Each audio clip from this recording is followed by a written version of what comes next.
સાહેબ ઇતિહાસ તપાસજો. ઓક્સિજન ઉપરથી મોહન બાપુને લઈ લીધા અને એમ કીધું કે ભાઈ હતાધાર પૂગીને એવું એક ઇન્જેક્શન આપી દે, બાકી પછી હું છું, મોહનભાઈ છે ને મારો આપો ગીગો છે, અમે લડી લેવું.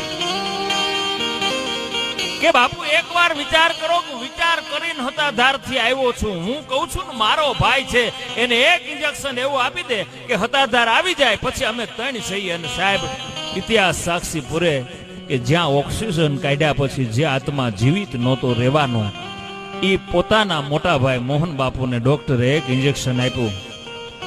જે એમ્બેસેડર ની અંદર આવ્યા છે એ જ એમ્બેસેડર ની અંદર સાહેબ મોહન બાપુને બેહાડી હતાધાર લઈ આવ્યા. એટલું નહીં પણ આવ્યા પછી દિન પ્રતિદિન તબિયત સુધરી, એટલું નહીં પણ હતાધાર જાવ તો ઇતિહાસ પૂછી લેજો સાહેબ, મોહન બાપુના હાથે હજારો માણસોને જમાડી નાખો ભંડારો શામજી બાપુએ કર્યો તો. ભલા માણસ